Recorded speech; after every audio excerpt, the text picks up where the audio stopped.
ഈശോമിശിഹായ്ക്ക് സ്തുതിയായിരിക്കട്ടെ. പ്രിയപ്പെട്ടവരെ, ക്രിസ്മസ് അത് ഓരോ ക്രൈസ്തവൻ്റെ ഹൃദയത്തിലേക്കും ലോകത്തിൻ്റെ എല്ലാ കോണുകളിലേക്കും സന്തോഷവും സ്നേഹവും സമാധാനവും നിറയ്ക്കുന്ന ഒരു ആഘോഷമാണ്, ഒരു അനുഭൂതിയാണ്.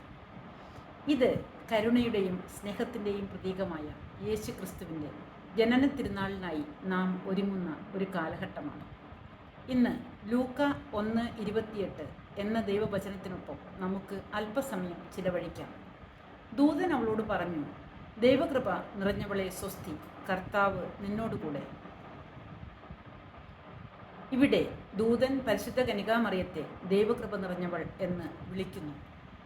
ഈ നോമ്പുകാലത്തിൽ നമുക്കും ദൈവത്തിൻ്റെ കൃപ നേടാൻ അനുദിന പ്രാർത്ഥനയിലൂടെയും കൊച്ചു കൊച്ചു പുണ്യപ്രവൃത്തികളിലൂടെയും പരിശ്രമിക്കാം. നമ്മുടെ കുടുംബജീവിതത്തിൽ, തൊഴിൽ മേഖലയിൽ ആത്മാർത്ഥതയും സത്യസന്ധതയും പുലർത്താം. ചെയ്യുന്ന കൊച്ചു കൊച്ചു നന്മകൾ ഹൃദയം നിറഞ്ഞ സ്നേഹത്തോടെ ചെയ്യാം. സ്വസ്തി എന്ന വാക്ക് ക്രിസ്തുവിൻ്റെ സാന്നിധ്യത്തിലേക്കുള്ള വഴി ആണ്. എല്ലാ ദിവസവും എല്ലാ സമയവും ദൈവത്തെ സ്മരിക്കുകയും സ്തുതിക്കുകയും ലഭിച്ച അനുഗ്രഹങ്ങൾക്ക് നന്ദി പറയുകയും ചെയ്യാം. കുടുംബത്തിൽ, സമൂഹത്തിൽ സ്നേഹത്തിൻ്റെ, സാഹോദര്യത്തിൻ്റെ ഒരിളം കാറ്റായി മാറാൻ നമുക്ക് പരിശ്രമിക്കാം. അനുദിന ജീവിതത്തിൽ പ്രയാസങ്ങളും പ്രശ്നങ്ങളും ബുദ്ധിമുട്ടുകളും ഉണ്ടാകുമ്പോൾ അവയെ ദൈവകരങ്ങളിൽ സമർപ്പിക്കാം. പ്രശ്നങ്ങൾ തന്ന ദൈവം പരിഹാരവും നൽകുമെന്ന് നമുക്ക് ഉറച്ചു വിശ്വസിക്കാം.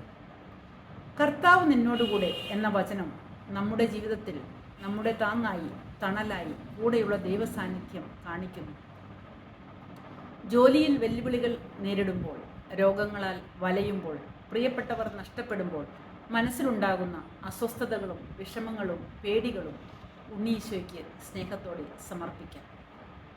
അനുദിന ജീവിതത്തിൽ നമ്മുടെ തീരുമാനങ്ങളിലും പ്രവർത്തനങ്ങളിലും ദൈവത്തിൻ്റെ ഇഷ്ടത്തിന് മുൻഗണന നൽകാം.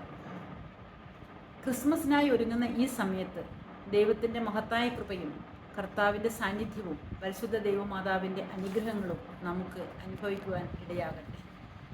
നമ്മുടെ ഹൃദയങ്ങളിൽ ക്രിസ്തുവിൻ്റെ കരുണയും സ്നേഹവും സമാധാനവും നിറയട്ടെ. സ്നേഹം പങ്കുവയ്ക്കുവാനും സഹനത്തിൻ്റെയും സേവനത്തിൻ്റെയും മാതൃകയാകുവാനുമുള്ള അനുഗ്രഹത്തിനായി നമുക്ക് പ്രത്യേകം പ്രാർത്ഥിക്കാം.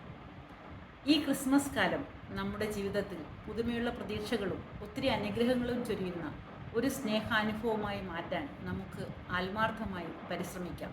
Wishing you all a very happy Christmas and new year.